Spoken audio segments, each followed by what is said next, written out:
벤저민 프랭클린하고 토마스 제퍼슨이 미국의 두 정신인데 두 사람의 사상이 아주 비슷해요. 그런데 아주 또 독특하게 다른 측면이 있다. 일단 자연공학적으로는 토마스 제퍼슨은 별 업적이 없어요.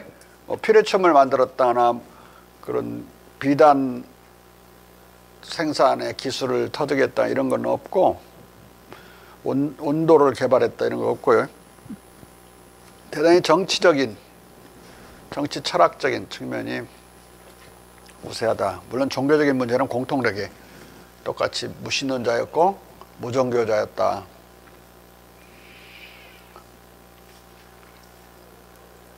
그런데 또 다른 공통점은 대단한 공자 숭배자였다.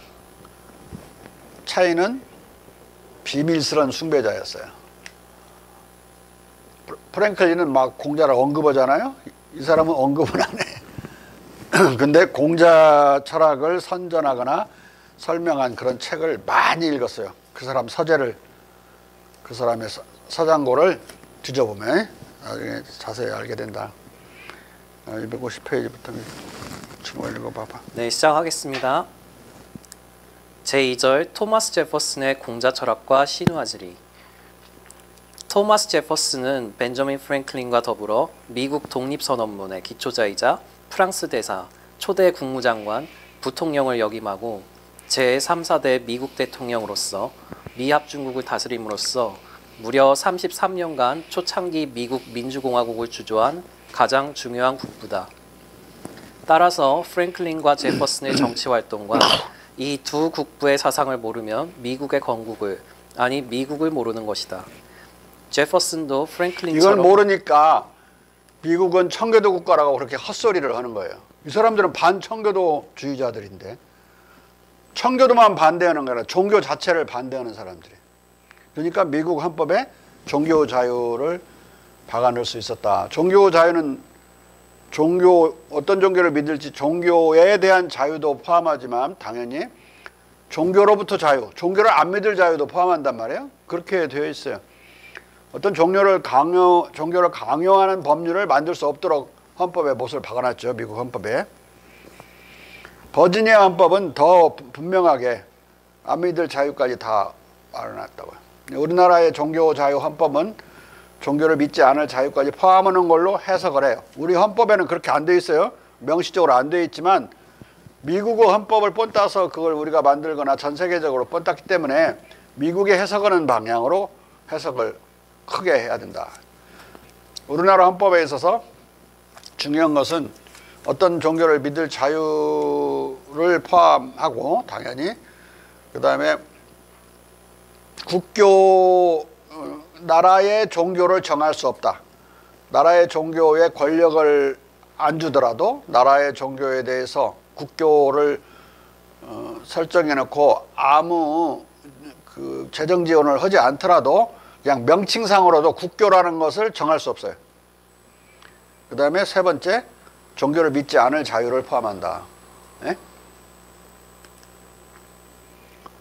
종교를 믿지 않을 자유를 포함하지 않으면 여기 있는 사람들 거의 대부분 저기 비대면 사람들 대부분 다 죽어야 돼.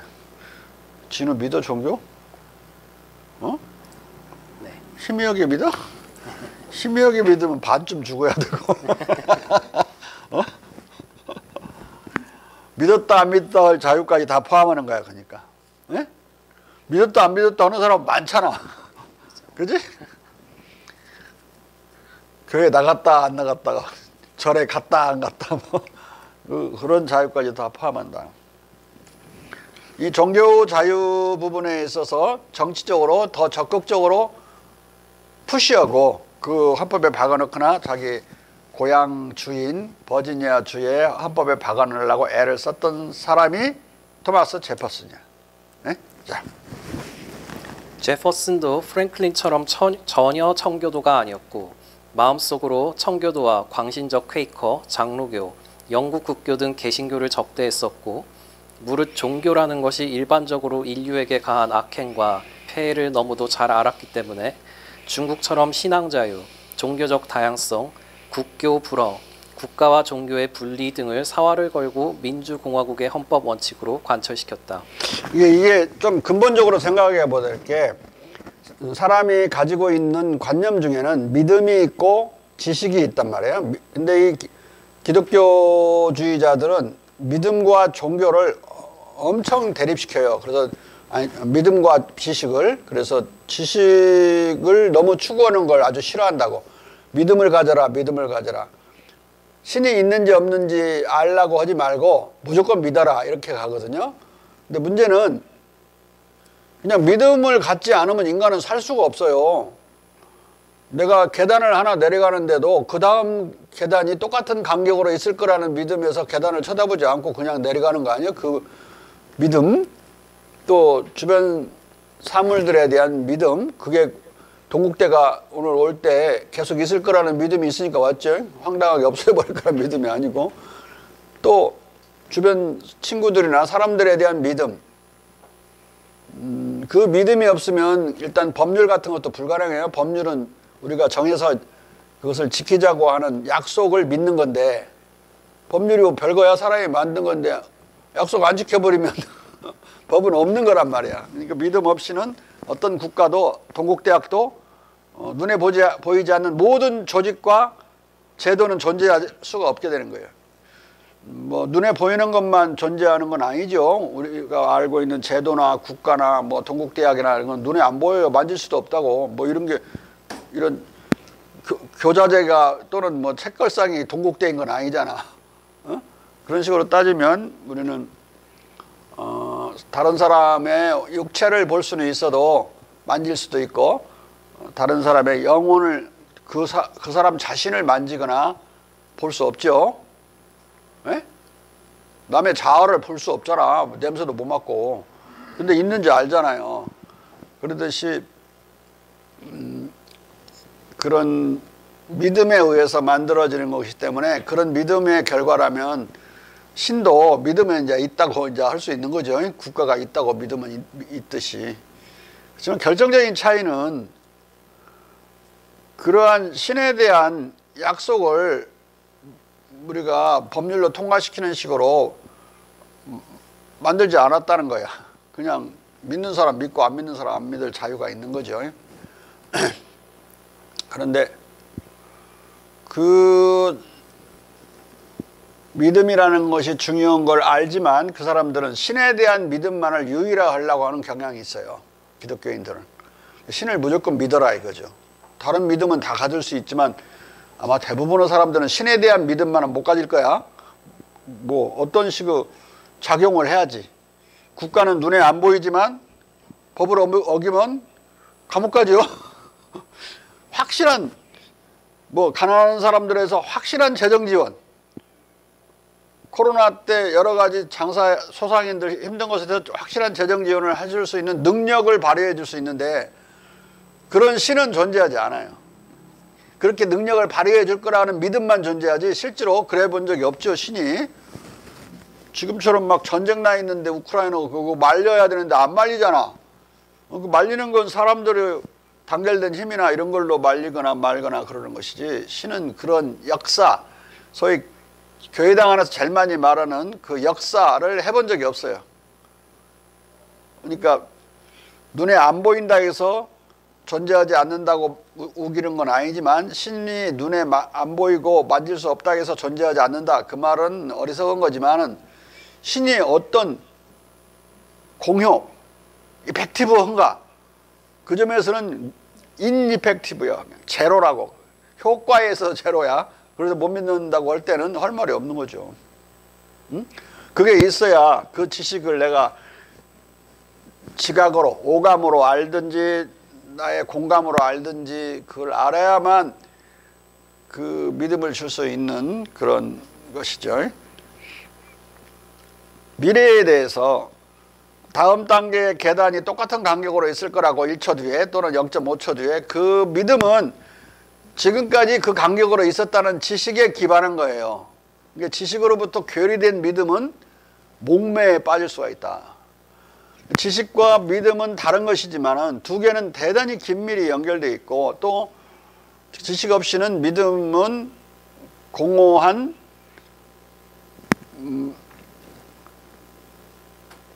어떤 다크니스, 어둠일 수밖에 없다. 그리고 우리가 지식을 구성하는 데 있어서도 믿음의 도움이 필요하지만 믿음 자체가 지식은 아니에요. 가령 바람이 불면 나뭇잎이 떨어진다.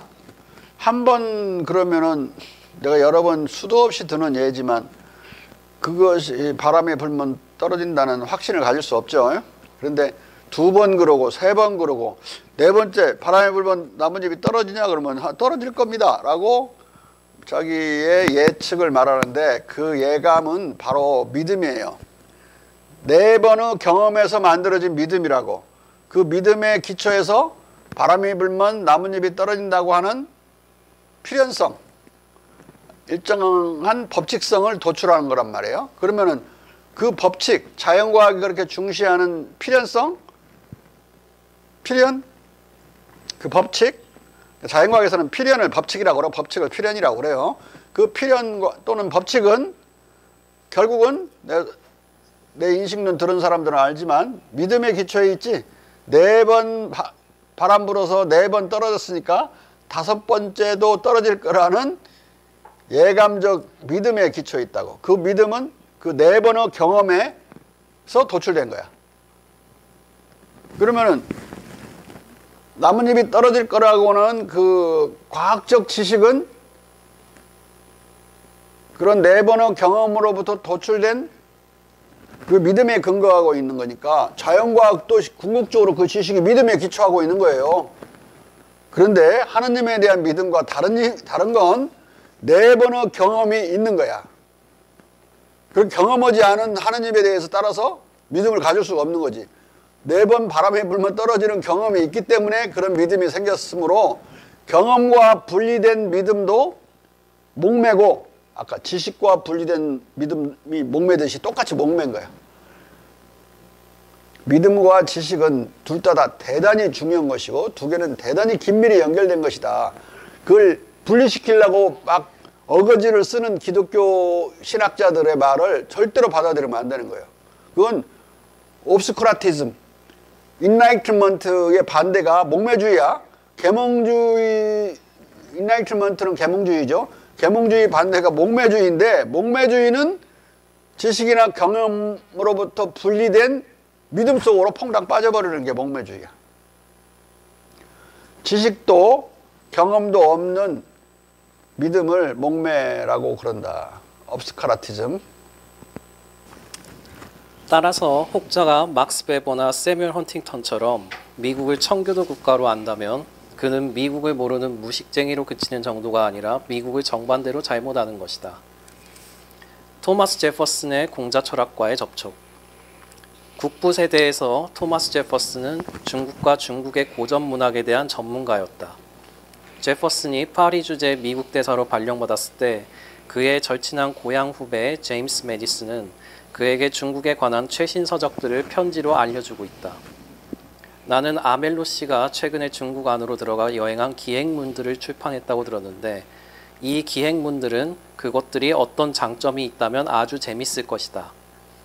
이것은 제퍼슨이 평소 중국 소식에 얼마나 신경을 곤두세우고 있었는지, 그리고 평소에 중국에 대해 얼마나 많은 관심을 주변 사람들에게 보여주었는지를 말해주는 것이다.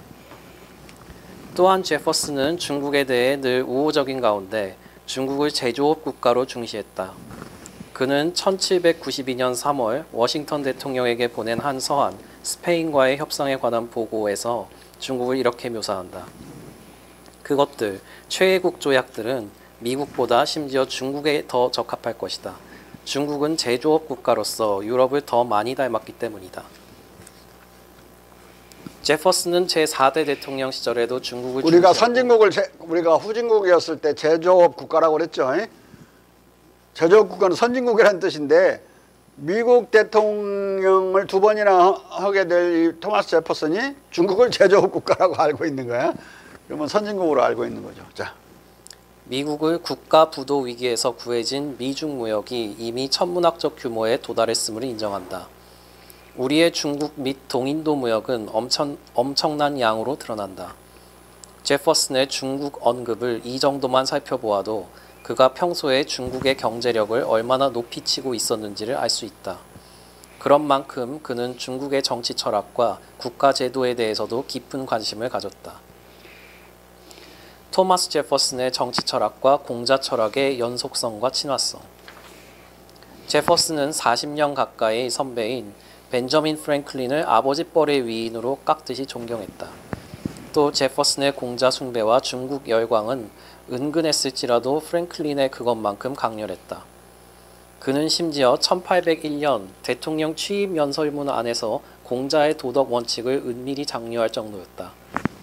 또 제퍼슨은 대통령 시절 개인 스크랩북에 암송하려고 대학에 인용된 위나라 무공의 송시를 베껴 적어 놓았다. 그리고 상론했듯이 제퍼슨은 독립선언 직전인 1774년에 출판한 영국령 미주의 요약적 견해에서 공자의 정자정야를 통치의 전 기술은 정직함의 기술이다는 표어로 영역하고 정치의 좌우명으로 투입했다.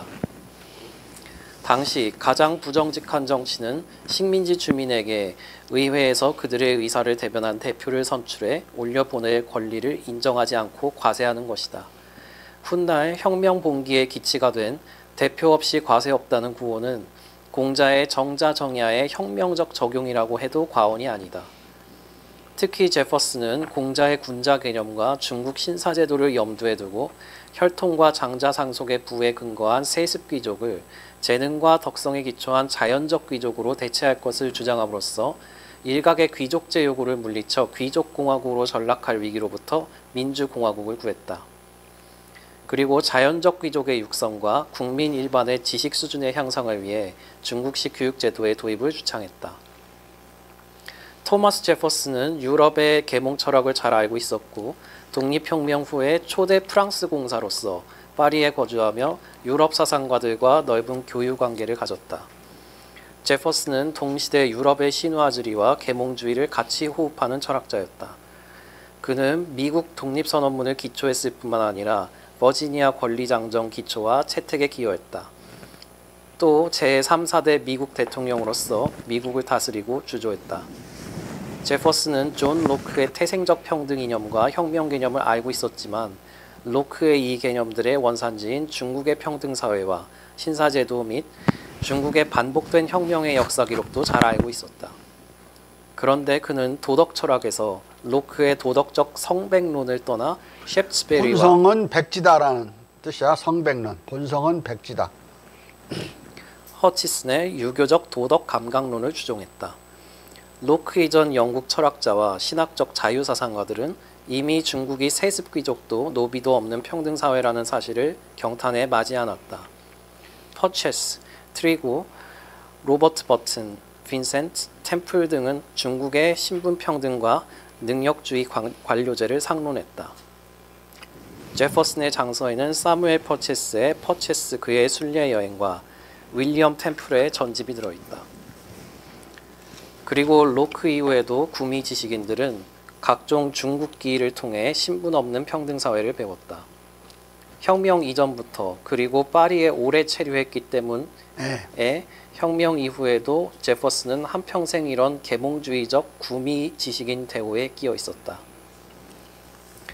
이게 나름대로 벤저민 프랭클린처럼 유럽적 기준에서 보면 계몽주의자였어요. 제퍼슨도. 자. 제퍼슨과 공자 철학의 이른 조우와 활용. 중국에 대한 제퍼슨의 관심은 28세로까지 거슬러 올라가고 그 독서 범위는 아주 광범했다. 그는 20대에 토마스 퍼시의 중국 근대소설 호구전의 영역본 하우 큐 초안 or The Pleasing History와 조시고아의 영역본 차오시쿠어 or The Little Orphan of the House of Chao, 중국 저술들과 중국에 대한 유럽인들의 저술들을 수집한 퍼시의 전 2권 중국인들에 관한 미셀러니까지도 읽었기 때문이다.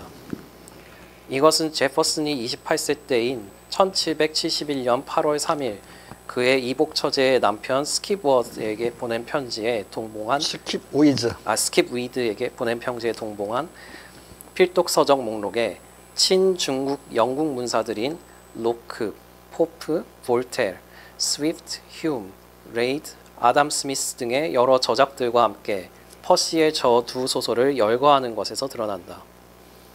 제퍼슨은 중국 문학을 알았던 최초의 미국인들에 속했다. 퍼시의 호구전 영역본은 부록으로 호구는 요조 숙녀 군자 호구라고 하는 시경 구절이 있죠.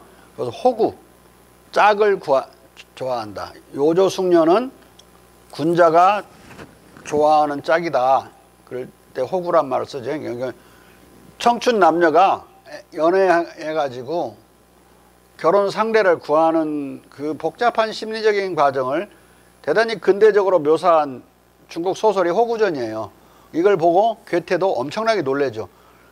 자기들보다 훨씬 이전에 자기들보다 벌써 앞질러 간 감정 활용, 이렇게 그 낭만적이거나 봉건적인 것을 이미 넘어선 근대적인 어느 정도의 산문적인 그걸 보고 괴테도 놀랄 정도의 그런 문체였어요. 이 호구전이. 영어로 번역되고 불어로 번역되고 뭐 독일어로 번역되고. 괴테가 독일어로 번역된 걸 읽었는지 내가 어떤 걸 읽었는지 모르겠지만 아무튼 그렇게 자기 무슨 누구와 대화 있죠? 죽을 때쯤 대화하는 거 거기에 그렇게 나온다고. 자. 퍼시의 호구전 영역본은 부록으로 우임금의 민유방 본론을 읊는 시경, 하서, 오자지가를 싣고 있다. 그리고 서경, 주서, 태서의 논병과 유사한 독립선언문의 논병 구조를 보면 제퍼슨은 틀림없이 서경을 읽었을 것이다. 상술했듯이 서경의 부력본, Le Shocking en des livres sacrés des Chinois는 앙투안 고빌에 의해 독립선언문 기초 4년 전인 1770년에 이미 번역 출판되어 있었다. 또 제퍼슨은 그 서경에는 그 유명한 백성은 나라의 근본이다라는 그 민유 방법론이 전개되죠. 우임금의 유언으로. 자. 프랭클린처럼 그리고 그 똑같은 민유 방법론이 퍼시의 이 뒤에 중국인들에 관한 미설런이 거기서 영어로 영역돼서 나와요. 그 구절은 일찍이 오자지가라고 5명의 아들들의 노래라고 하는 서경의 그 구절이 일찍이 1740년경에 라틴어로 번역되어 있었어요. 근데 이 미설렌이 안에는 많이 마르티니의 그 책을 영역한 대목들이 많이 나오거든요. 그 영역, 그 대목을, 민유방본이라는 그 대목을 영역해. 오자지가를. 5명의 아들의 노래라고 그래요. 5명의 아들의 노래는,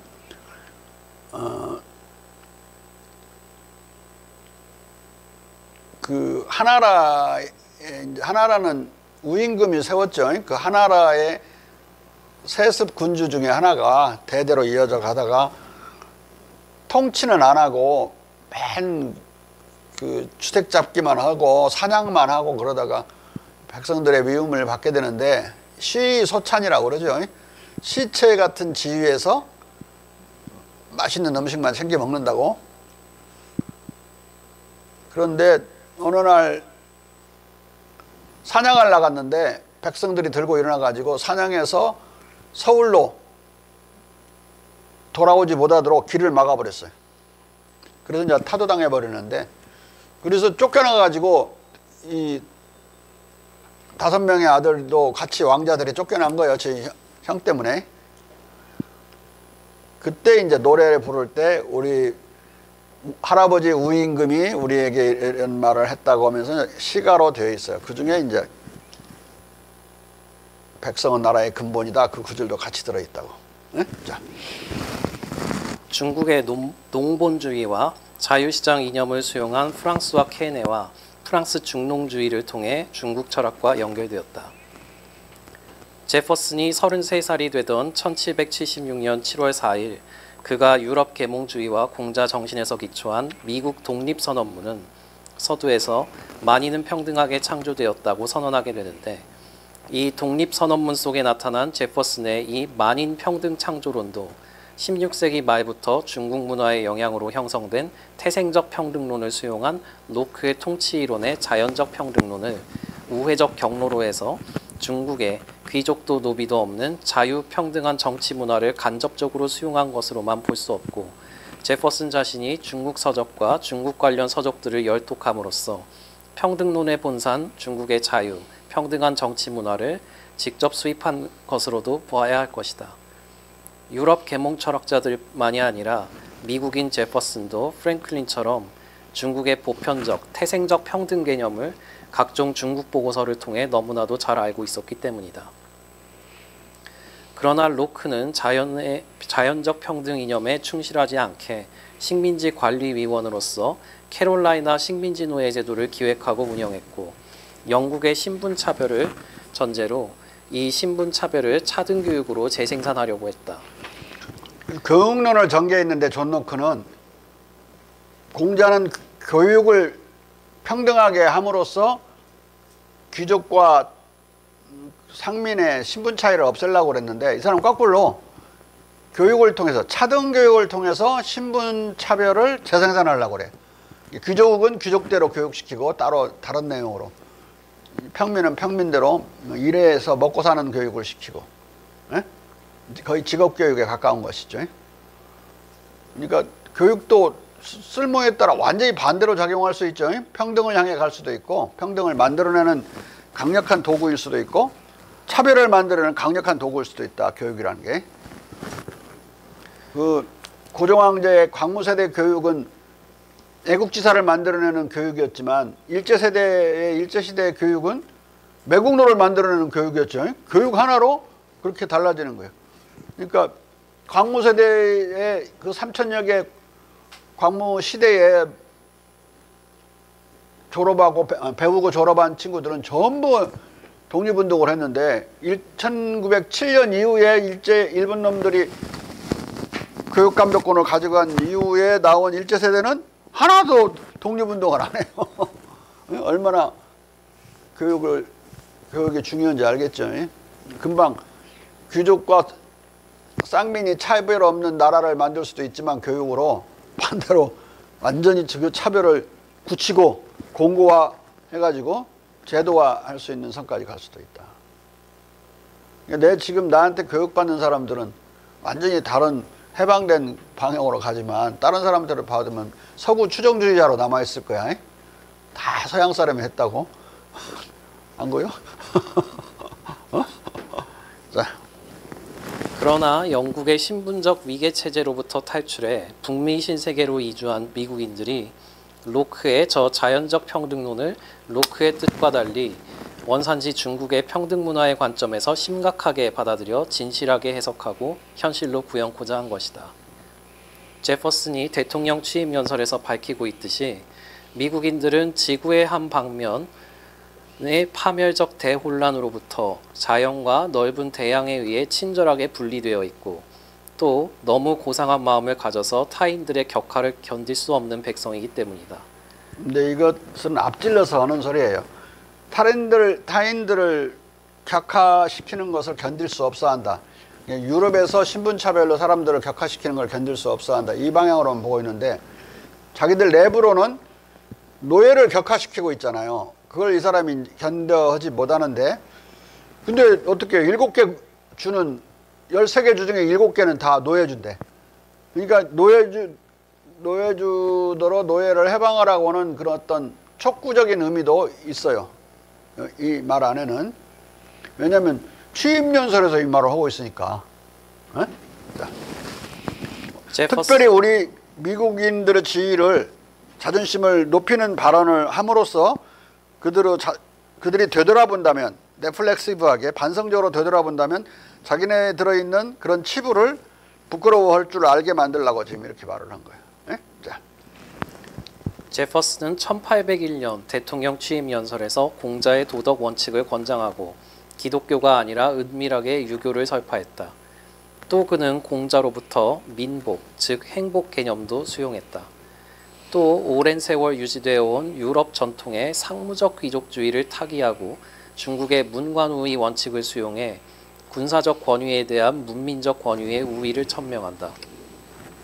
군의 문민통제 원칙은 1776년 6월 12일 제퍼슨의 영향 아래 채택된 버지니아 권리장전의 제13조에서 이미 선언된 것이다.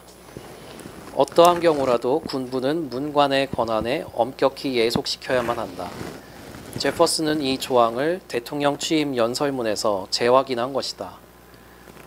또한 제퍼슨은 민주주의가 고대 그리스나 중세 이탈리아의 도시국가 같은 소국에서보다 횡포를 부릴 다수의 형성이 불가능한 미국과 같은 방대한 광역국가에서 오히려 지속 가능성이 높다는 데이비드 휴메 다수의 횡포가 불가능한 방대한 중국 제국의 현실적 중도화 자유를 참조한 탁견을 수용해 방대한 미국 민주주의 체제를 추구하고 구현했다.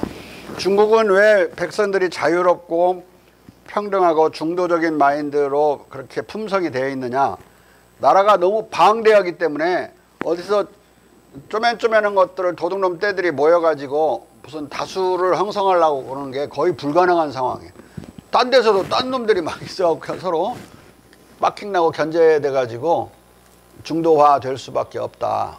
그러니까 극단적인 어떤 주장도 중국에서는 먹히지 않기 때문에 극단적인 어떤 세력이 다 다른 사람들을 사로잡아가지고 메조리티, 절대 다수나 또는 상대적 다수를 이룰 수 없는 나라라고 중국을. 그렇다면은 미국이 곧 25년에서 30년 뒤에 독립할 것 같은데 데이비드 휴메이 미국을 바라보면서 이 말을 한 거예요. 그 글을 썼다고. 미국은 군주국을 선택해야 될지 군주제를 민주제를 선택해야 될지 선택의 문제가 있잖아요. 근데 이 사람은 이제 자기의 그리스 시대, 고대 그리스 시대에 대한 자기의 공부를 통해서 서로 또 다른 사실을 알고 있었는데 중국은 큰 나라라서 자유와 중도가 보장되지만 작은 나라를 봤더니 대부분 선거가 쓰나미 선거더라 이거야. 한쪽으로 싹 휩쓸려 가지고 그냥 완승을 하고 지는 쪽을 확 쳤다가 다음에 또 반대로 가고.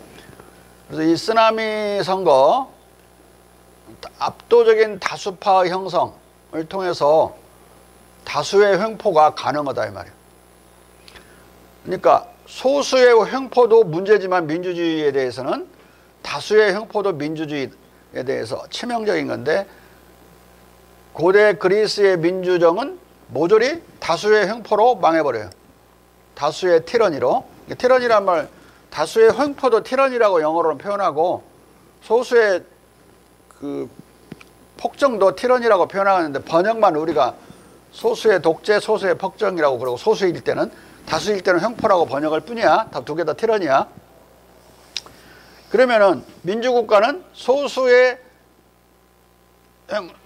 독재, 폭정을 타도하고 민주정을 만들었는데 소수로 되떨어지는 것에 대해서는 큰 우려와 방어 자세가 훌륭한데 다수 횡포로 가는 것에 대해서는 대단히 취약하다고 민주주의가. 그러면 다수가 형성될 수 없는 그런 조건, 그건 방대한 인구와 방대한 영토를 가진 나라밖에 그 조건이 충족되지 않아요. 그러니까 그 관점에서 미국은 민주정을 선택해야 된다고 이 사람은 제안을 한 거예요. 프로포설을. 그래서 미국이라는 민주공화국에 들어선 건데 중국을 참조해서 나온 거야. 데이비드 휴미. 그것은 미국의 헌정체제를 만드는 데 있어서 가장 중요한 원리가 돼요. 다수가 등장할 수 없다는 거 미국에서.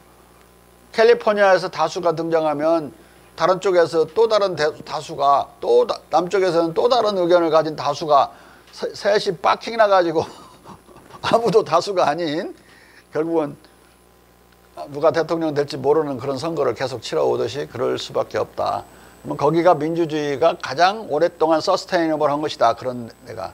그래서 미국에서만이 진정한 민주공화국이 가능하다고 의견을 낸 거예요. 근데 이런 것들을 다 메디슨이나 이런 사람들이 아예 인용을 해요. 이 구절을, 이런 구절들을. 휴메이 쓴 이 구절들을. 휴메이 이 논문, 완벽한 공화국 이념이라는 논문인데 The Idea of Perfect Commonwealth라는 논문, 그 논문은 미국을 민주정을 선택하도록 만드는 데서 결정적인 역할을 한 미국 헌정체제의 핵심적인 어떤 이념을 제공해 준 그런 논문이에요. 근데 그것을 영향을 이제 다 받은 사람들이고, 그래서 미국이라는 민주공화국이 들어섰는데 그건 방대한 민주주의죠. 방대한 민주국가.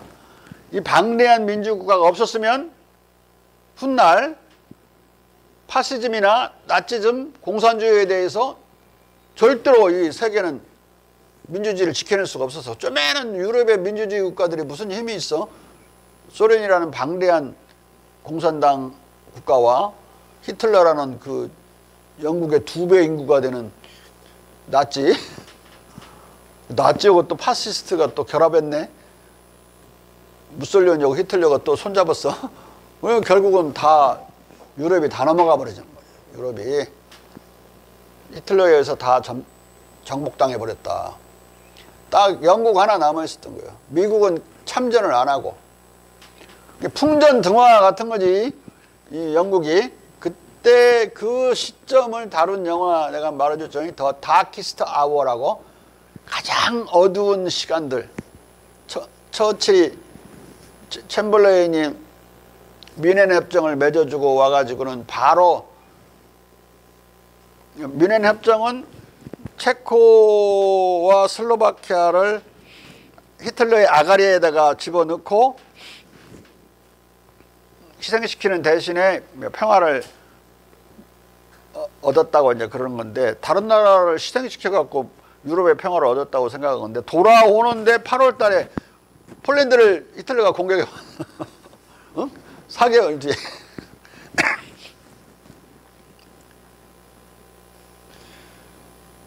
그러니까 이제 속은 게 아니라 바로 챔벌레인 내각이 그걸로 붕괴돼 버려요. 그러면서 희한한 일이 벌어지는데, 처칠은 보수당이지만 거기서 계속 크로스탱커 막 보수당이 하는 것과는 반대된 소리를 자꾸 해야 되는 미스터 쓴소리로 있다가 나중에 탈당해요. 휠이 근데 끊임없이 챔벌레인의 그 유화정책, 대히틀러 유화정책을 비판해오고 전쟁 정책을 계속 주장하는 사람이 처칠이거든요. 이제 전쟁하지 않으면 안 되는 그 위기에 빠졌을 때 아주 웃기게 노동당이 처칠을 수상으로 제안을 하는 거야. 그러면 노동당은 제안을 했으니까 투표에 들어가면 다 찍겠죠. 근데 다 소수당이야. 그런데 그렇게 된 경우는 그래도 노동당 소속인 놈이 하는 것보다는 자기 당 소속이었던 자가 하는 게 나으니까 보수당도 일부 떨어져 나와가지고 챔벌레인이 당수인데 말을 안 듣고 도와주는 그런 서포트를 해가지고 처칠이 당선이 돼요. 그러니까 자기는 절대적인 지지 세력이 없는 대단히 위태로운 정치 기반을 가진 사람이었는데, 결국은 뭐 좀 마음에 안 들고 그랬지만 왕도 결국은 처칠을 지지를 하게 되고, 이제 그 상태에서 싸움을 하게 되는 거죠. 근데 처칠은 그래요. 왕한테 망명을 준비를 해라. 그렇지만 우리는 싸울 수 있다. 우리는 캐나다가 있고 호주가 있고 영국을 내주고 정복당하더라도 우리는 방대한 식민지가 있기 때문에, 인도도 있고 끝까지 싸울 것이다. 그 노선을 지지를 해요, 왕이. 한편으로는 그거 하면서 그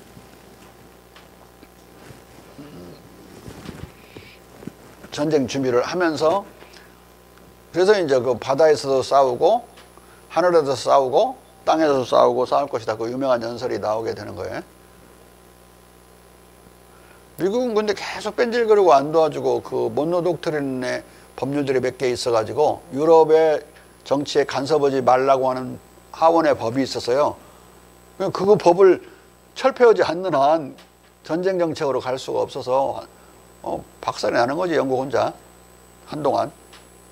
나중에서 개입하면서 히틀러가 다 먹고 아프리카 북부까지 다 먹은 뒤에 이제 개입하니 미국인이 얼마나 많이 죽어. 노르만디에서 죽은 사람들 대부분이 미국인들이에요. 80%가 미국이냐?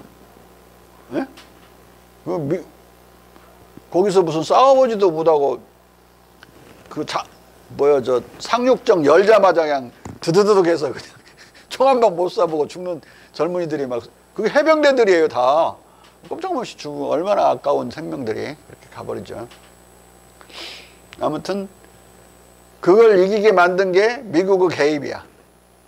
그래서 이 나치즘, 파시즘으로부터 유럽을 다시 민주주의로 회복시키는 그런 나라가 미국이었는데, 그냥 민주국가가 아니라 방대한 민주국가였기 때문에 민주주의를 다시 구해낼 수 있었다. 이게 뭐 하늘이 보호하사지 사실.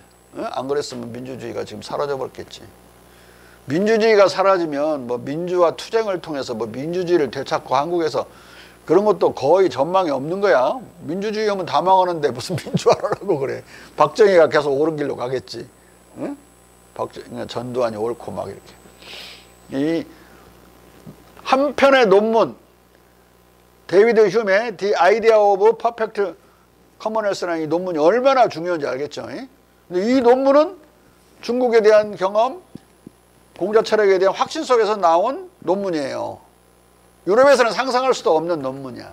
유럽의 기본적인 것은 뭔데? 큰 나라는 군주정을 해야 되고 대국은, 작은 나라는 민주정을 해야 된다. 그걸 뒤집어 엎어버리는 태제인데, 가장 오래된 2000년 된 정치 철학적인 유럽 태제를 엎어버린 거예요. 이 데이비드 휴미 이 논문으로. 그리고 이런 관점의 연장선상에서 이탈리아 도시국가와 네덜란드, 그리고 크롬웰의 귀족공화국을 물리치고 민주공화제를 고수했다. 그는 혈통귀족 없는 중국의 만민평등주의적, 능력주의적 공무담임제인 신사제도에 매료되어 귀족공화제의 요구를 분쇄하고 귀족 없는 민주공화제를 관철시켰다. 나아가 제퍼슨은 학교제도와 행정제도를 중국식으로 개혁하려고 시도했다. 그러나 그는 이 개혁을 마치지 못했다. 이게 행정구역에 따라 학군을 설정하고 학군과 행정구역이 완전히 일치하는 건 아니지만 행정구역에 기초해야만 학군이 설정이 되죠. 가령 전라북도 그러면 그 행정구역 안에 학군은 몇 개 있는 거예요. 근데 거기에 적어도 군마다 도시마다 일단 학군이 크게 있고 대학군이 전주시 안에 한 서너 개의 학군이 또 있는 거죠. 그러니까 행정구역이 있어야 학군 설정이 가능하단 말이에요. 거기에 소학교를 두는 거야. 그런 식으로 조선도 되어 있었다고, 중국도 그렇게 되어 있었고. 그러니까 서당, 향교, 영학이라고 해서 여러분들은 모를 텐데 성균관만 알 텐데, 성균관의 중앙의 대학, 그 다음에 도립대학, 그걸 영학이라고 해서 가명에서 세운 학이라, 대학이라, 도립대학. 그거는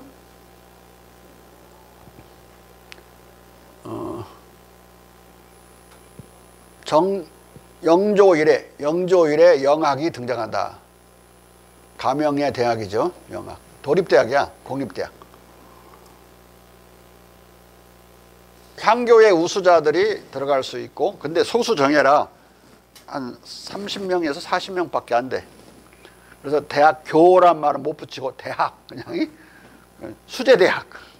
이게 팔도에 다 있었어요. 전라도의 영학은 회현당이라고 불렸고, 각 도마다 이름이 다 달라. 기억도 잘 안 나는데. 그 3단계 학제를 그대로 하고 싶었어요, 이 사람은. 근데 끝내 못해. 죽을 때까지 못하고 죽어요. 뭐만 하느냐? 대학만 세워. 그게 버지니아 대학교야. 버지니아 대학교 일대 초대 총장은 누구냐? 토마스 제퍼슨. 그 밑에를 못 만들었어. 3단계로 해야 되는데.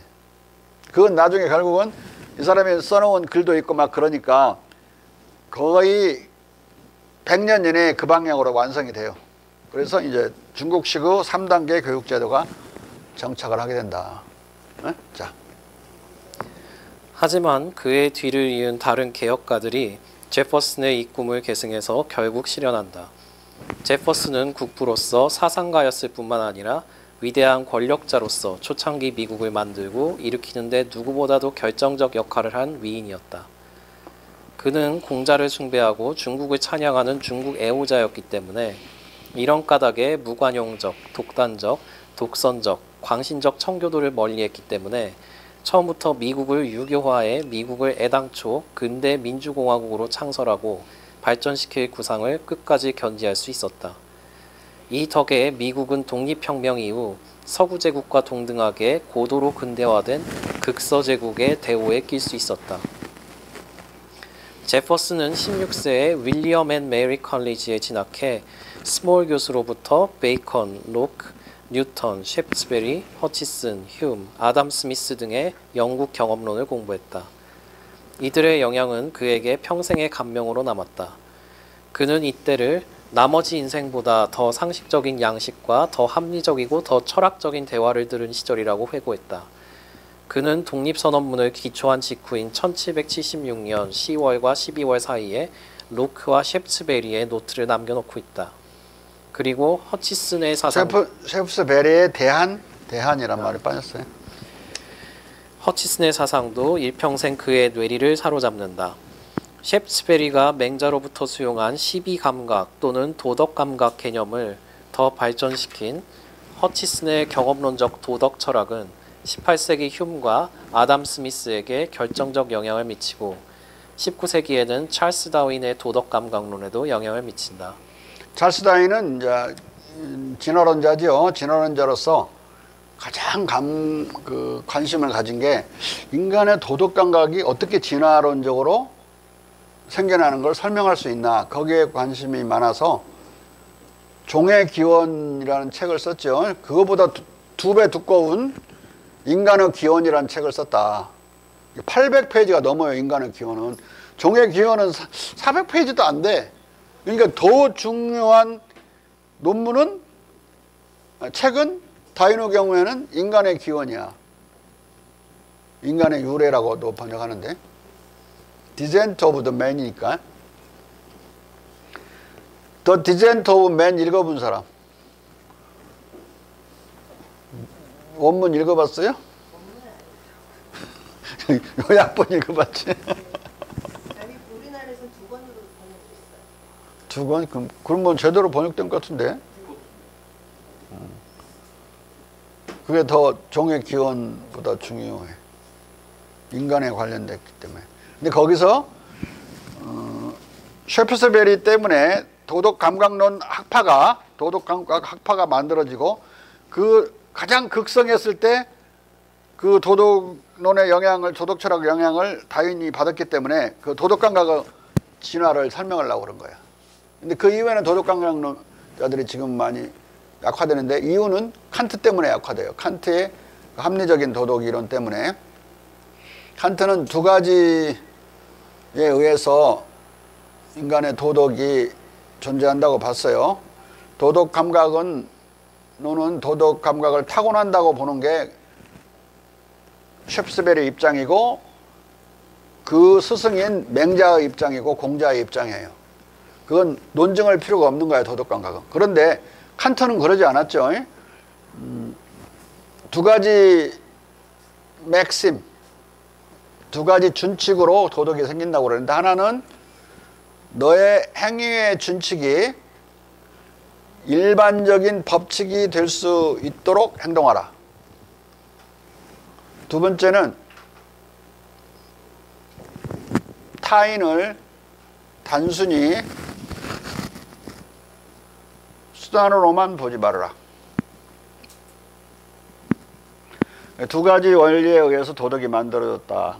근데 자기가 아주 탐독해서 읽었다고 하는 누소는 전혀 그런 생각을 하지 않았어요. 누소는 두 가지의 교차점에서 모든 도덕은 도출된다고 그랬는데, 하나는 동정심,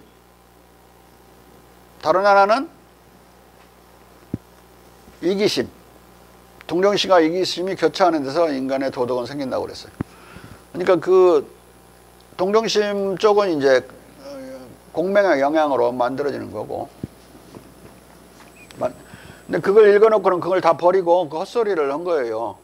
근데 첫 번째 원리나 두 번째 원리라 지난 시간인가 말도 안 된다고 그랬죠. 첫 번째 원리만 하더라도 이미 거기에 그런 큰 도덕 원칙은 이해관계를 초월하고 경제적인 타산성이 없어야 되는데 이미 거기에 깔려 있어요. 너의 첫 번째 원칙은 너의 행동의 준칙이 일반화돼서 법칙화할 수 없을 때는, 법칙은 일반적으로 타당한 거니까 보편 타당성이 없으면 그 준칙은 도덕적이지 않다 이 말인데, 칸트가 스스로 들고 있는 예는 거짓말쟁이가 나는 계속 거짓말을 하고 사는 걸 준칙으로 할 것이다. 나의 행위의 준칙으로. 그러면 그 준칙을 일반화할 수 있는지, 다른 사람들에게도 다 적용될 수 있는 건지, 다른 사람들도 다 거짓말을 해. 그 준칙에 따라. 그러면 내가 거짓말을 하면은 안 먹히겠지. 다른 사람이 내 말을 당연히 자기들처럼 거짓말로 할 테니까.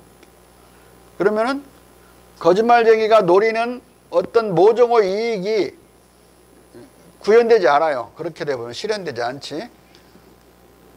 그 말은 어떤 이익이 실현되지 않는다는 이 말 속에 실은 이 사람의 도덕 원칙은 공리주의에 지나지 않는다는 법칙이라는 거창한 말이나 써서 그러지 아무것도 아니라는 걸 뜻해요.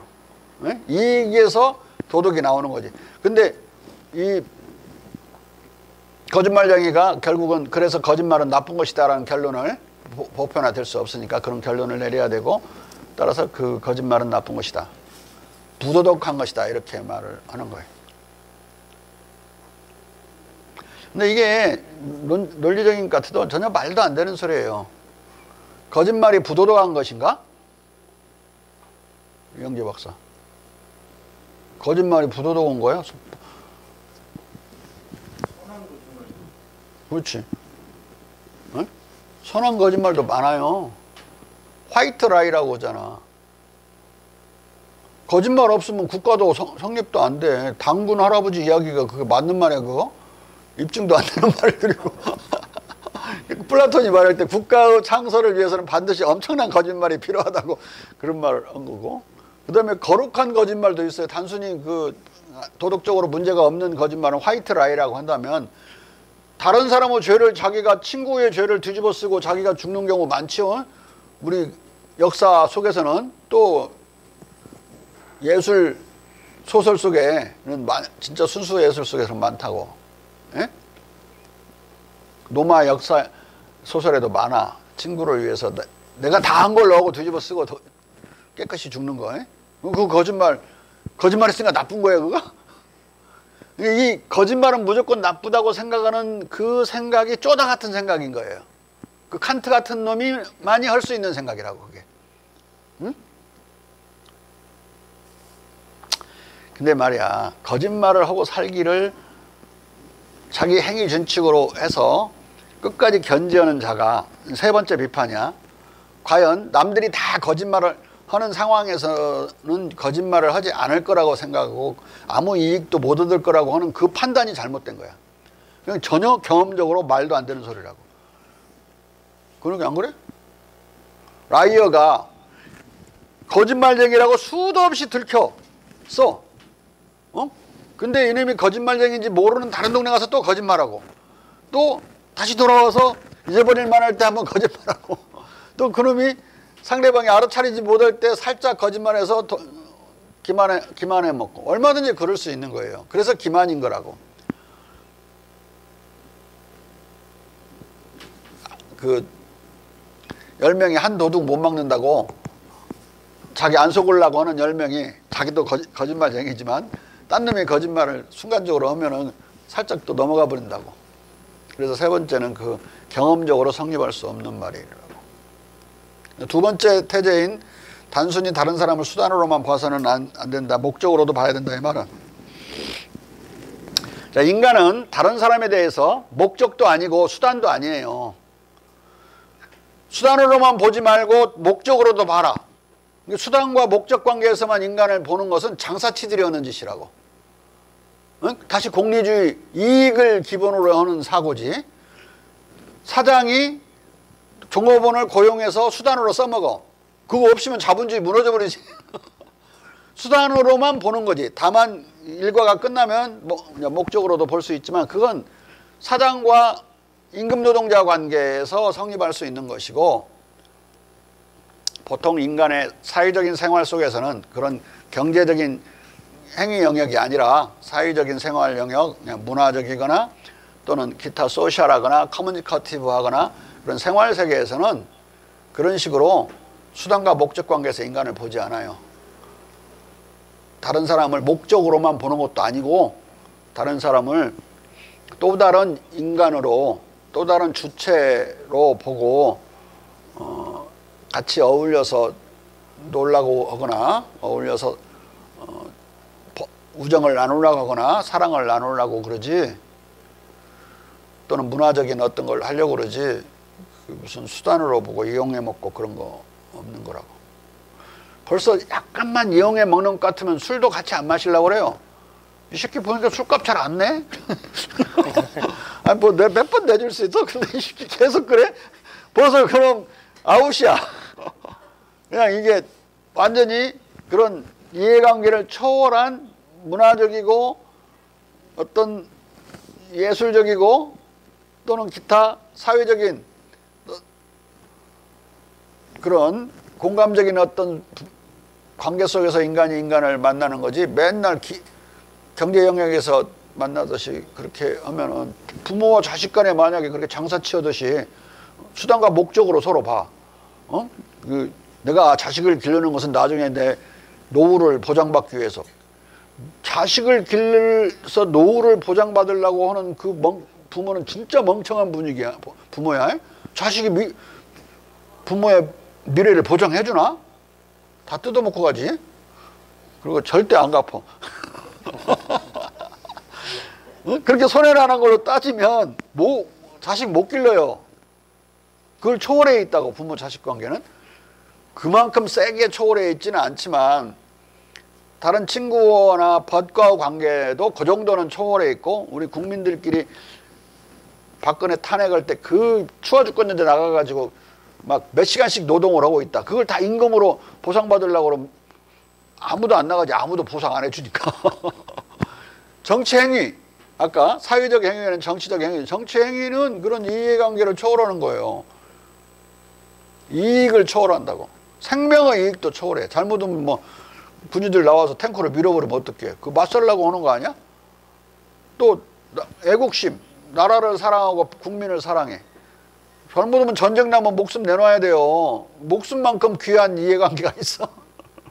그러니까 이 공동체라고 하는 것은 이미 그런 이해관계를 초월해 있는 것이고, 칸트가 말하는 목적 수단 관계를 초월해 있는 거예요. 칸트의 그 도덕이론 첫 번째 태제나 두 번째 태제는 정말 처음부터 끝까지 개소리라고. 편패성. 개소리나 편패성이나 같은 말이지. 개짖는 소리. 근데 그게 뭐라고 된다고 되지도 않는 소리를 받들고 그러는 자들이 지금도 많아요. 대갈통이 멍청해가지고. 대가리가 멍청한 놈들은 끝까지 칸트가 유대인지 알아요. 왜? 이해를 못하니까. 칸트를 완전히 이해하면 이게 개자식인지 알지, 바로. 근데 독일말로 엄청나게 어렵게 써져가지고 한국말로 번역하면 더 어려워져. 영어로 번역해도 더 어려워져. 어? 꿰뚫어야지 그걸.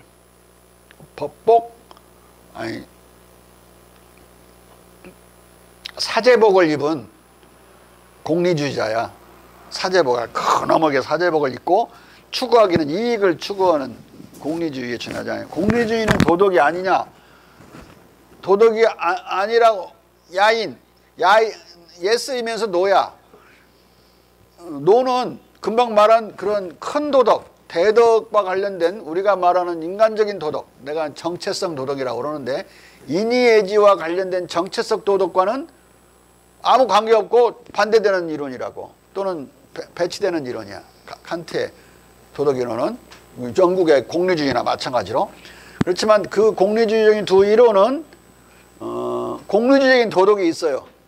그런 건 전부 이익을 중심으로 만들어진 도덕인데 소덕이라고 그래. 작은 도덕, 근면, 검소, 인내심 이런 것들. 네? 그거 있어야지. 그건 이익을 위해서 있는 거예요. 검소하지 않으면 돈을 다 날리고 빈털털이 되니까 검소하라고 그러고 저축할 수 있는 마음가짐을 갖도록 근면해야 되고 부지런해야 되잖아요. 게으름뱅이면 안 되잖아. 근데 인내심 있어야죠. 인내심 없이 팔딱거리면 아무것도 못하고 민환해야지. 아니 일반적으로 먹고 살려면 민환해야 되잖아. 눈치 빠르게 월남에서 전쟁이 나더라도 돈은 벌 수 있을 정도의 민환함이 있어야지. 그게 일반 백성들이 사는 방법인데 적어도 올바른 시민 백성이 되려면 그런 정도로 공리주의적인 소덕은 갖춰야 된다. 그렇지만은 인간의 정체성, 인간다운 인간을 만드는 도덕, 즉 정체성 도덕은 인의예지의 높은 단계에 있는 거고 일반 소민이나 서민들도 정체성 도덕이 중요하지만은 그렇게까지 생활에 사활을 건 원칙으로 알고 살으라고 강요할 수는 없는 거죠. 네? 국가가 위기에 빠지지 않는 한 강요할 수 없는 거라고. 그렇지만은 보통은 이제 국가 지도자라고 하는 사람들, 요새 말로는 뭐라고 그래? 사회 지도층 인사라고 그러지. 인사청문회 할 때 봐. 얼마나 엄하게 들이대는지. 막 요거는 백성들 막 요가지요. 그 사람들 이제 본색이 드러나고 그러면. 백성들은 그 사람처럼 살아놓고는 남은 막 요거는 데는 도사야. 자기는 그렇게 살기 싫어. 근데 장관하려는 놈이 나처럼 살아놓고 장관하려고 나와? 용납을 안 해줘. 사회 지도층 인사를 바라보는 시각으로, 즉 대덕의 시각에서 평가하는 거예요. 대덕을 알고 있어야 평가할 수 있잖아요. 자기는 대덕에 따라 살지 않고 대충 대덕에 따라 살 뿐이지만 늘 대덕에 따라 살아왔어야 된다. 이놈은 과거에도 고칠 수 없는 과거를 못 고치지. 그렇게 살았어야 된다고 평가하는 거예요. 두 가지 도덕은 늘 공존하고 있고 다만 평시에는 주도권은 인의예지 대덕이 잡는다. 근데 위기시에는 소덕이 앞서요. 계산해야 돼. 이익 계산을 해야 된다고. 어?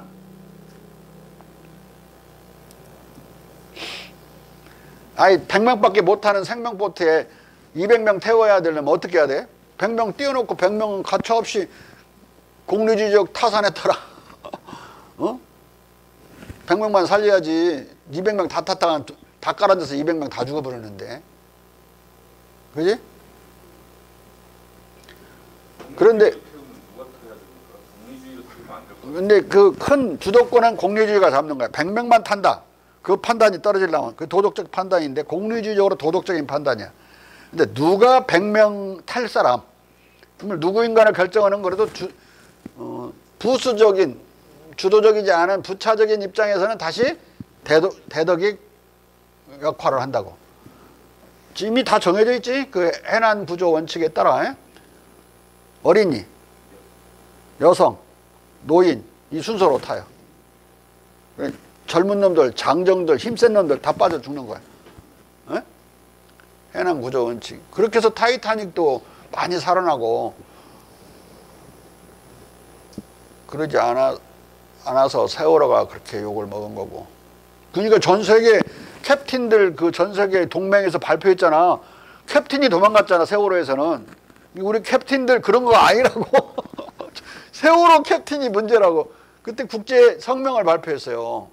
우리는 해난 구조 원칙에 따른다. 응? 버크네드 원칙에 따른다고. BIRKEN. 버크네드라고 하는 영국 전함이 있었는데 영국 전함에 명수는 다 잊어버렸지만 300명 정도 타고 있었는데 반이 군인 수병들이고 반이 민간인들이었어요. 그러니까 반만 살아남는데 나머지 반을 이제 그 순으로 아까 태우고 또 군인이 아니더라도 남자들 중에 이제 그 보트에 탈 수 없는 명수에 해당되는 사람과 함장과 수병들은 God save our king, 신이여 우리 여왕을 구해주소서라는 영국 국가를 부르면서 장렬하게 빠져 죽었지 다. 그 구명부터는 4개밖에 없어갖고 100몇 명밖에 못 실는 이런 상황에서 그 이후에 1856년경에 있었던 사건인데 그것이 전 세계적으로 알려지면서 모든 해난 사고에는 그 버크네드 해난 구조 원칙을 따른다. 그렇게 하면서 타이타닉에서도 많이 살아나. 서로 막 타려고 아우성 쳤다간 다 죽었을 수가 있어요. 그 추운 빙하와 충돌온 그 북극에 가까운 지역이었잖아요. 북대서양 지역. 다 죽을 뻔했는데 그래도 많이 살았어요. 그러니까 그 영화도 만들어지고 그런 거죠. 자, 제퍼슨은 딸 마르타에게 보낸 서한에서 도덕 감각이 이성에 아무런 투입도 없이 자연 발생적으로 작동한다고 시사하고 조카 피터 카에게 보낸 서한에서는 신에 의해 주어진 도덕 감각, 본유적이고 본능적인 도덕 감각이 시청 감각이나 팔다리만큼이나 인간의 본성의 일부라고 가르치고 있다. 너무 명쾌하죠. 팔다리를 가지고 우리가 움직이는 것은 본능으로 움직이듯이 도덕 감각도 인간에게 본능이다 이거야. 근데 이걸 이제 다이너 방식으로 진화론적으로 설명을 하면은 인간의 동정심은 대가를 원치 않는 거예요. 사람들이 동정심을 발휘할 때 큰 자기 목숨을 내놔야 되는 식의 동정심을 발휘하라고 그러면 많은 일반 시민들은 꺼려 하겠지만 근데 용감한 시민은 어쩌다 하나 죽는데 어쩌다 하나지 다 그렇게 못하잖아. 근데 군자라면 다 그렇게 살신성인을 해야 돼요. 또 전시에는 일반 국민들이 징병대에 나간 경우도 목숨 내놔야 되죠 다. 그런 동정심, 연민의 의식, 옆에 사람이 어려움에 빠져 있는 걸 못 견뎌하고 도와주고 싶어하는 마음이 동정심이거든요. 그 동정심이 어떻게 생겨났나, 진화됐나, 우리 DNA가 됐는가 이렇게 설명하는 사람들이 많았어요. 도와주면 그놈이 언젠가 나한테 빚을 갚을 테니까. 근데 노인들 도와주면 노인 좀 있으면 죽어버리는데 나이 들어서 도와주겠어? 여러 가지 그런 식의 진화론적인 설명을 하는 막연한 대가 보상을 기대하고 하는 것이 결국은 자기 이익을 추구하는 것이 그 동정심이다. 이렇게 해석하는 서양 놈들이 무지하게 많았어요. 도덕 철학자들이. 또 진화론자들도 그렇게 많았고. 그런데 모든 그런 이론은 다 반박당해. 인간들의 경험적인 행위 속에서 어떤 대가도 없는데 사람을 돕는 경우가 많거든요. 그리고 그 보세요. 뭐 가다가 그냥 왕창 뭐 토마토 그냥 그 싣고 가다가 트럭에서 그냥 떨어져 가지고 아스팔트에 그냥 쫙 깔렸는데 사람들 지나가다가 주워놓고 가잖아요. 무슨 대가를 누가 누군지도 모르는데 다 주워놓고 가고 맥주가 떨어져도 다 맥주 싣고 가다 지난번에 뭐 부산에서 확 쓰러져 버렸죠. 다 주워놓고 청소 다 해놓고 가는데 투덜투덜 하면서 에이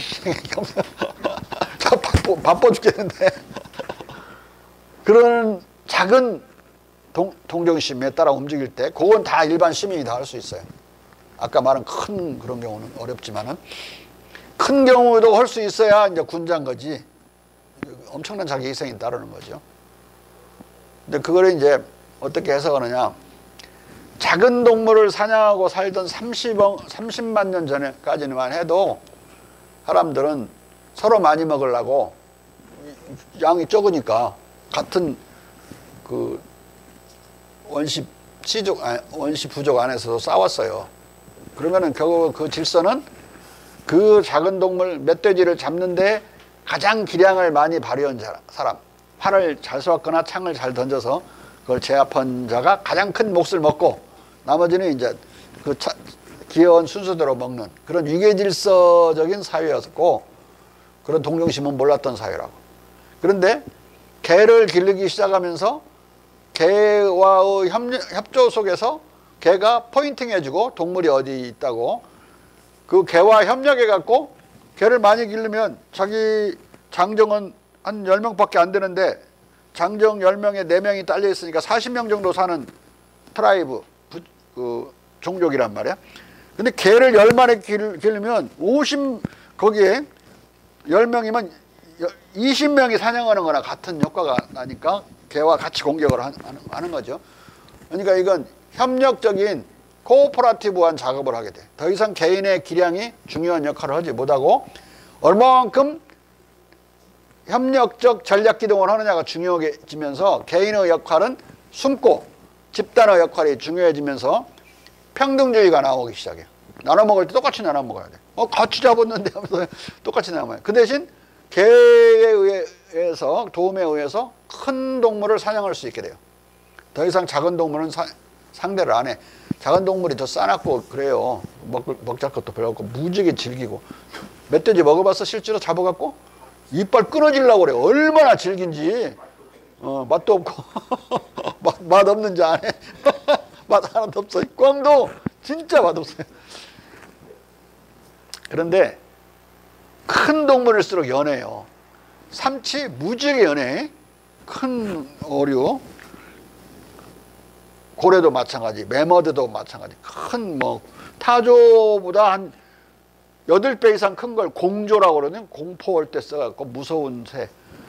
지금은 전멸했어요. 모든 큰 초대형 동물이라고 전문용어로 초대형 동물을 사냥하게 돼요. 어떻게 사냥하느냐? 대부분 지혜로 사냥해. 함정을 파서 몰아서 개와 사람이 같이 몰아서 빠뜨려 죽여요. 떨어지면 죽죠. 낭떠러지에 몰아서 떨어뜨리고. 그러니까 활이고 뭐고 별로 중요하지 않아. 머리 싸움으로 잡는 거니까. 근데 한 마리 잡으면 40명만 먹고 개까지 해서 50 입만 먹는 게 아니라 너무 많이 나오기 때문에 매머드가 8톤이란 말이야. 4톤 내지 8톤이라고. 우리가 많이 먹어도 200g밖에 한 사람 못 먹는데. 근데 이게 썩으면 안 되잖아요. 그러니까 주변에 있는 모든 동물과 모든 트라이브, 다른 종족들에게 나눠줘요. 썩으면 거주지에서 썩으면 들어 살지도 못하니까. 그리고 평균이 엄청 끌어대니까 그걸 나눠준다고. 그러니까 꼬시래 하는 거 있지, 꼬시래. 다른 동물들에게 인간이 안 좋아하는 부위는 다 던져준다고. 그러면 하나 잡으면 동물도 먹고 사람도 먹고 사람에 대해서만 그래서 그렇게 보살펴주는 생각, 동정심이 감정이 생기는 게 아니라 동물들에 대해서 오는 그런 동정심이 같이 하는데 그런 세월을 약 10만 년 내지 20만 년 정도 살아요. 그러니까 그런 반복적인 행위는 DNA로 침착하게 돼 있거든요. 그러니까 동정심이라는 감정이 DNA로 정착하게 된 거예요. 가장 중요한 것은 그러니까 개를 기르게 됐다는 것, 개를 기르면서 말을 기르게 돼요. 개를 길러보니까 말도 기르게 돼요. 가축을 기른다는 것의 의미를, 기술도 알게 되고. 다른 하나는 이제 개를 데리고 말을 타고 사냥하는 거다. 다른 하나는 초대형 동물을 사냥할 수 있게 된 거죠. 그리고 개인의 육체적이고 팔뚝의 기량보다는 두뇌를 사용하게 되면서 나눠 먹을 때도 똑같이 나눠 먹어. 같이 잡았잖아. 그 이전에는 그게 아니라 내가 잡았잖아. 나 아니면 니들이 잡았어. 이렇게 해갖고 왕건이를 먹는 사람이 없어졌어요. 그래서 에갈리테리즘 평등주의 DNA와 동정심 DNA가 같이 생겨났다. 평등주의 DNA는 부정적으로 나타날 때는 시기 질투심으로 나타나요. 시기 질투심과 너나 나나 똑같은데 왜 네가 나보다 더 나은 대우를 받거나 그걸 용납을 못해요. 인간은 바로 질투심으로 제압해서 평준화시킨다고. 그러니까 시기 질투심과 동정심이 같이 생겨난 것이다. 진우 알겠어? 그러니까 머리 써서 이 사회적인 균형을 조절하고 그러는 게 아니고 그냥 인간의 DNA에 정착되어 있어가지고 주석씨 별로 동정심이 없는 싸가지 없는 놈이네? 금방 알아. 그 동정심이 있는가 없는가를 판단할 수 있는 감각을 도덕감각이라고 해요. 동정심이 있는데 좀 부족하다. 이런 것까지 다 판단할 수 있는 감각. 동정심이 있다면 남에 대한 평가 감각이 생길 것이고 그러면은 이놈이 동정심이 많은지 저놈이 더 많은지 비교할 수 있는 능력이 있어야 되죠. 그게 도덕 감각이라고. 도덕적 행위를 인지할 수 있는 본능적인 감각. 공명의 경우에는 12지심이야. 12지심. 12지심을 도덕 감각이라고 번역했어요. 처음에는 옳고 그름에 대한 감각, sense of right of wrong이라고 그렇게 번역했다가 가면서 너무 길잖아요. 모랄 센스라고 이제 줄이는 거예요. 자, 읽어봐.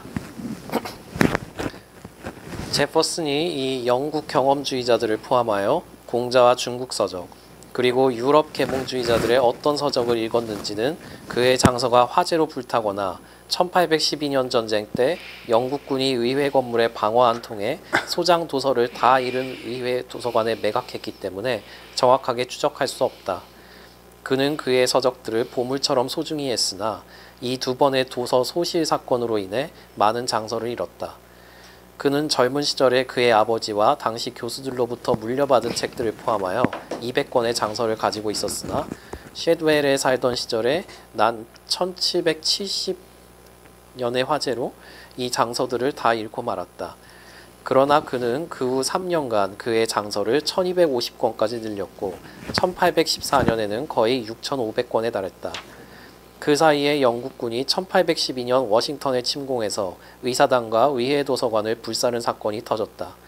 그는 명색이 전직 대통령으로서 1814년 이 장서를 미국 정부에 몽땅 팔지 않을 수 없었다. 하지만 그는 존 애덤스 전 대통령에게 나는 책 없이 살 수 없다는 서신을 보내고 개인 장서를 다시 모으기 시작했다. 그는 그의 애장 도서들을 위한 새로운 서고를 건축하고 그가 죽을 때까지 약 2,000권을 수집했다. 이 장서에는 뒤알드, 볼테르, 케네, 르콩트 등의 유명한 중국 관련 저작들과 윌리엄 존스, 드 볼네이 등의 동양, 아시아 전문 서적들이 들어있다. 하지만 이 장서 목록에는 유교경전 번역서로서 쿠플레 등의 라틴어 편역 원본, 라브린 쿠생 등의 불어본, 익명 번역자의 축약 영역본, 노예 편역의 새로운 라틴어본 가운데 어느 번역본도 들어있지 않다. 이 공자경전 번역서들은 아마 의회 도서관에 매각한 장서에 들어있었을 것이다. 그런데 의회 도서관은 1851년 다시 큰 불이 났고 의회가 제퍼슨으로부터 구입한 6,487권의 약 3분의 2가 불타고 말았다. 이래저래 제퍼슨의 장서를 추적함으로써는 그가 읽은 책들을 확인하기 어렵게 되었다. 이런 까닭에 제퍼슨에 대한 유교 사상에 직접적 영향을 입증하는 것도 그만큼 어렵다. 할 수 있는 것은 그 3분의 2가 남았죠. 3분의 1이 거기서 카드 목록을 보고 원칙을 가지는 이 정도 알 수 있고 나머지는 그 사람 편지를 통해서 편지에 대해서 자기가 읽은 책이나 남 빌려준 책을 언급하니까 그걸 통해 추정하는 수밖에 없어요. 자. 하지만 제퍼슨의 근대적 혁명 사상과 근대 국가 간의 형성은 중국 정치 문화 또는 공자 철학의 영향을 빼놓으면 결코 이해할 수 없다. 이런 까닭에 제퍼슨의 정치 사상에 대한 이 유교적, 중국적 영향을 알지 못하는 무식쟁이 제퍼슨 정기 작가들은 아무리 전문적 탐사를 수행할지라도 제퍼슨 사상의 기원과 형성 과정을 알기 어렵다고 하소연한다. 심지어 유명한 정기 작가 메릴 피터슨도 제퍼슨의 혁명 사상에 관해 애매모호함과 불명료함을 이렇게 실토한다. 메릴 피터슨이 이 토마스 제퍼슨 전기 작가 중에 최고봉의 작가예요. 근데 아무리 연구해봐도 알 수 없는. 왜냐하면 공맹의 영향을 싹 제거해버리고 해석하려면 해석이 안 되니까 애매모호해지는 거예요. 옵스커라티즘에 빠지죠. 몽롱주의에, 목매주의에. 자. 미국 혁명은 정치적 사건임과 동시에 사상적 사건이었다. 1776년과 그 이후에 이르는 정치적 과정은 그 외적으로 표명된 문서들로 잘 알려져 있다. 그러나 사상과 정서의 내적 움직임, 혁명 정신의 역사는 어둠 속에 들어있다. 이 혁명 정신의 형성을 돕고 그 시대의 철인 정치가의 전형을 보여준 제퍼슨은 그를 혁명적 사건으로 안내한 사상 과정들에 대해 특히 분명하게 표현하지 않았다. 아마 제퍼슨 자신이 이 과정들을 알지 못했을 것이다. 이 과정들의 채널들은 뒤엉키고 애둘렀고 부분적으로 의식으로부터 숨겨져 있었다. 제퍼슨의 사상 형성 과정이 피터슨에게 어둠 속에 들어있는 사태는 그가 공자와 제퍼슨의 사상적 관계에 대해 그리고 제퍼슨이 읽은 공자와 중국 관련 서적들에 대해 전혀 관심을 갖지 않았기 때문에 빚어진 것이다. 한마디도 하지 않아요. 제퍼슨과 관련해서 중국 언급이 하나도 없고 공자의 언급이 하나도 없고 계몽주의자들 언급도 거의 없어요. 그러니까 이것만 파고들어서 알 수가 있나. 그리고 이해도 못하는 것 같아요. 왜냐하면 그 많은 제퍼슨의 글이나 제퍼슨의 편지 속에 흩어져서 다 나타나는, 나는 읽는데 못 읽는 거예요, 바보가. 자. 그러나 피터슨은 제퍼슨 자신이 이 과정들을 알지 못했을 것이라고 함으로써 자신의 무지를 제퍼슨의 무지로 떠넘기고 있다. 그러나 이것은 피터슨만의 문제가 아니라 제퍼슨의 전기를 쓴 거의 모든 전기 작가들과 제퍼슨의 정치 사상을 연구한 학자들이 공히 보이는 문제다.